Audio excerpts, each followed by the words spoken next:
It started in the October of 2004 because we had been to Rome that year, and it was just that autumn I developed like asthma-like symptoms, wheeze, and when I went to the GP he said it was like asthma. He put me on an inhaler, and but it just got progressively worse, and then I started having chest infections.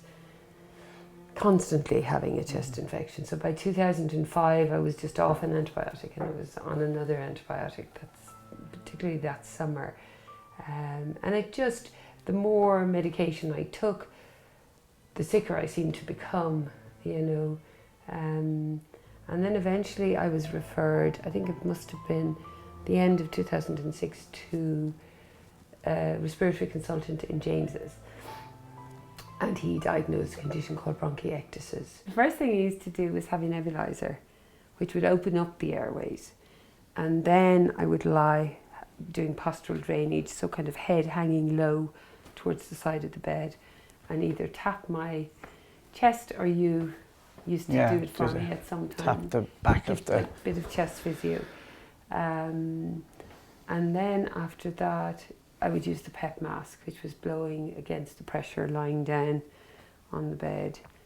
And then possibly after that, there was another nebulizer, the steroid, to reduce the inflammation in the lungs.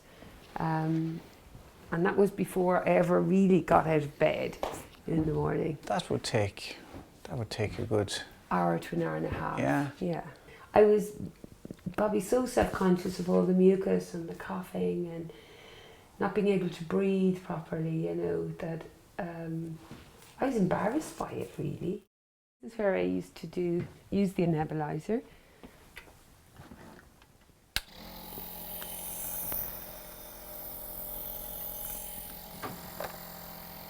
So I didn't want to be doing it in a public area in case somebody came into the house.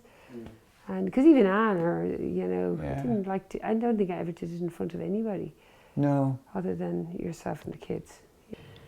My friends at work, among themselves, used to talk, and they were convinced it was a misdiagnosis and that I had cancer, because I was just fading off the face of the earth. And because they used to say, somebody needs to do something about this, the doctors aren't helping her, Yeah.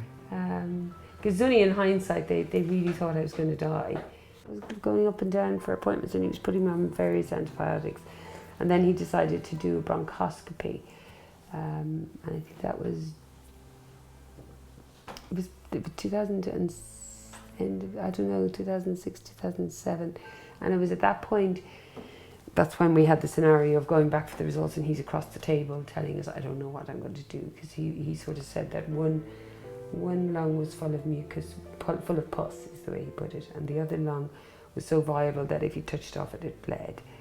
And then he said, I don't know what I'm going to do. Because I think you asked him, I kind of sat there and thinking, this is not for real, And it was him who brought up the lung transplant that day. Sorry. You see, it really affected me, probably more than me, because I was going through it, I just find this so hard. My blackest moment was upstairs. I was in the bath. It was just me, skin and bone, and I suddenly realised I thought I was dying. I made it really hard on Neil that time, because I just thought there's no way out of this. The old pictures of the prisoners being released from the concentration camps. I was like That's that what it was person, like. yeah. And I suddenly could see ribs. I just saw Christina losing hope. I suppose I realised myself that I wasn't absorbing nutrients. Stacia, at that stage, who ran the health food shop, referred me to Mary McGrath, who was the nutritionist. Mary knew Nigel, and she said, I know a kinesiologist, and I didn't even know what that was. And she sort of explained to me that kinesiologists could work out what was working, what wasn't. So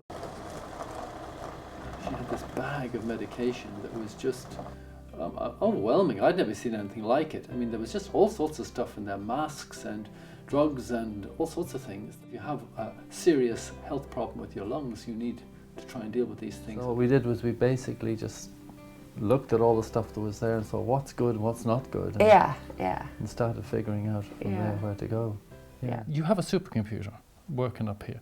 Your supercomputer runs trillions of living cells, and it's on a binary system. So if I push the arm down, it locks. That's like a yes. If I push the arm down, I pinch the spindle cell, it unlocks. That's like a no. So if I ask a question to your body, the body will give me either a locked or an unlocked indicator depending on the question. All I remember you saying to me was every cell in your body has the ability to heal. And yes, you can heal, you know, in time. Yeah. So that nobody had given me hope up to that point. I remember we were trying to figure out what of the medication you were on was good and what was not so good. So much, yeah. Yeah, and some of it, you stayed on a lot of medication for a while. Yeah, it was a gradual, and then a supplement would replace something. We have a locked indicator and it's working fine. We put the drug on your body and we check the indicator and it's going down. So this means your body doesn't like it, but we can measure how much it doesn't like it. If it was a 10, it would love it, and if it was a 1, it would hate it. So we'll measure this. Is it a 1? No. Is it a 2? No. It's a 3. So 3 out of 10, which means your body really wouldn't like that drug. And if you were to use it, it would definitely make you sick. I could then see, I think, from the time I started that I'd actually got worse for a period of time as the medication increased. Okay. So I knew I needed to come off it.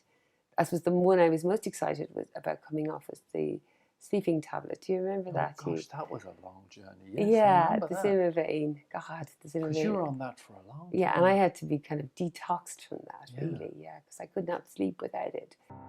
At points I was coming twice a week, I think. Yes. Because I had found something that was making a difference. I think what made the biggest difference initially was the nutrition, and because I had a lot of gut problems as a result of all the medications. I had heartburn and things, I couldn't eat. So once I started to be able to take nutrition and eat properly. Heal the digestive system. Yeah, I started to gain a little bit of weight. I started to have more energy, I suppose.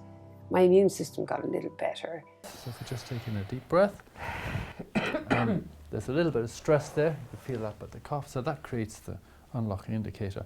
And I'm just checking to see where the stress is, and that's in the lung energy. And we check all the other meridians, but it's not anywhere else. It's actually in the lung energy. And because we can, we'll figure out where in the lung energy it is. So it's actually the lung large intestine connection. So to check that, we use a muscle. So we can check this muscle here.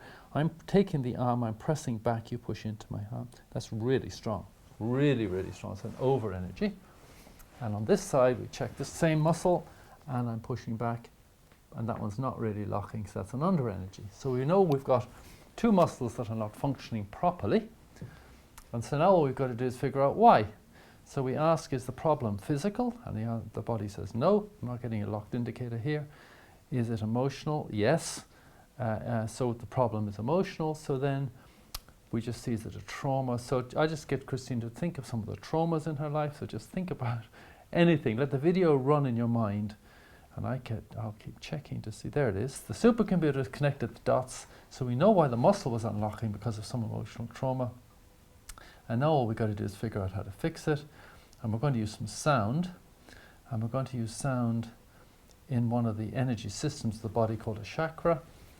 And all I'm going to do is I'm going to ding the tuning forks while Christina thinks about the stress that she was thinking about.